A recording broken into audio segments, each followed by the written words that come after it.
Welcome to bird media. నేను వైష్ణవి. రాష్ట్రంలో private coaching సెంటర్ల ఇష్టారాజ్యానికి అడ్డుగట్ట వేయాలనే ఉద్దేశంతోనే ఏపీ ప్రభుత్వం కీలక నిర్ణయం తీసుకుంది. విద్యార్థులపై పెరుగుతున్న మానసిక ఒత్తిడిని తగ్గించడంతో పాటు కోచింగ్ సెంటర్ల నిర్వహణలో పారదర్శకత తీసుకురావడమే లక్ష్యంగా ఉన్నత విద్యాశాఖ సరికొత్త మార్గదర్శకాలను విడుదల చేసింది. పోటీ పరీక్షల పేరుతో తెల్లవారుజాము నుంచి రాత్రి వరకు తరగతులు నిర్వహించడం, సెలవు దినాల్లో కూడా విద్యార్థులను హాజరు కావాలని ఒత్తిడి చేయటం, మరి ఇలాంటి వ్యవహారాలపై ప్రభుత్వం కఠిన వైఖరి అవలంబిస్తోంది. ఇక నూతన నిబంధనల ప్రకారం కోచింగ్ సెంటర్లు రోజుకు గరిష్టంగా 5 గంటలు మాత్రమే పనిచేయాలి. అంతకు మించి తరగతులు నిర్వహించేందుకు అనుమతి లేదు. ముఖ్యంగా పాఠశాలలు, కాలేజీలు నడిచే సమయాల్లో కోచింగ్ సెంటర్ల క్లాసులు పెట్టకూడదని కూడా ప్రభుత్వం స్పష్టం చేసింది. విద్యార్థుల సాధారణ విద్యకి భంగం కలగకుండా చూసుకోవటమే ఈ నిర్ణయానికి ప్రధాన కారణంగా లోకేష్ కూడా పేర్కొన్నారు. అయితే ఇంకా ఒక కీలక నిర్ణయం ఏంటంటే ఆదివారాలు. ప్రభుత్వం గుర్తించిన పండుగ సెలవుల దినాల్లో కోచింగ్ తరగతులు పూర్తిగా నిషేధం విధించాలంటున్నారు లోకేష్. విద్యార్థులకు వారానికి కనీసం ఒక పూర్తి విశ్రాంతి దినం ఉండాలని ప్రభుత్వం భావిస్తోంది. అయితే ఇటీవల మనం చూస్తే కొంతమంది విద్యార్థుల్లో పెరుగుతున్న ఆందోళన, ఒత్తిడి, మానసిక సమస్యల నేపథ్యంలో ఈ చర్యలు తీసుకున్నట్లుగా తెలుస్తోంది.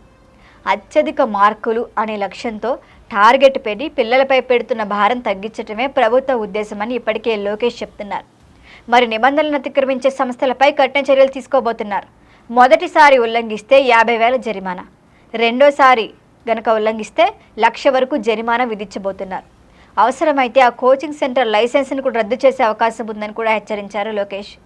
మరి అమలు పర్యవేక్షణ కోసం ప్రతి జిల్లాలో ఎస్పీ, జిల్లా విద్యాశాఖ అధికారి అంటే డిఈఓ తదితరులతో కూడిన ప్రత్యేక కమిటీని ఏర్పాటు చేశారు. మరి ఈ కమిటీలు సడన్ ఇన్స్పెక్షన్లు నిర్వహించి ఫిర్యాదులపై వెంటనే స్పందిస్తాయి. ఫీజుల దోపిడీని అరికట్టేందుకు మరొక ముఖ్యమైన నిబంధన తీసుకొచ్చారు లోకేష్.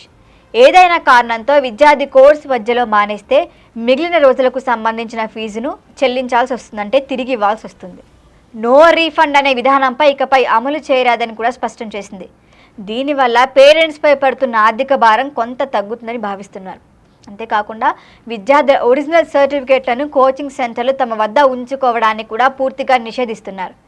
అడ్మిషన్ పేరుతో సర్టిఫికేట్లు తీసుకొని ఫీజు వివాదాల సమయంలో వాటిని అడ్డంగా ఉపయోగించడం వంటి ఘటనలకు చెక్ పెట్టడమే ఈ ఆదేశాల ఉద్దేశం.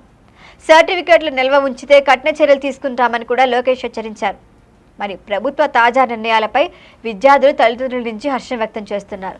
చాలా కాలంగా కోచింగ్ సెంటర్ల నియంత్రణ కోసం డిమాండ్లు వినిపిస్తున్నాయి. అయితే కోచింగ్ నిర్వాహకులు మాత్రం ఈ నిబంధనలు తమపై అదనపు భారం మోపుతున్నాయని అంటున్నారు. అమలు ఎలా జరుగుతుందన్నదే ఇప్పుడు కీలకమైన ప్రశ్న. కానీ మొత్తంగా చూస్తే విద్యార్థుల శ్రేయస్సు కోసం కూటమి ప్రభుత్వం తీసుకున్న ఈ నిర్ణయం రాష్ట్ర విద్యా వ్యవస్థలో కొత్త మార్పులకు నాంది పలికే అవకాశం ఉంది. చూడాలి ఇది ఎప్పటి నుంచి అమల్లోకి వస్తుందో అని. దీనిపైన మరిన్ని అప్డేట్ల కోసం చూస్తూనే ఉండండి బర్డ్ మీడియా.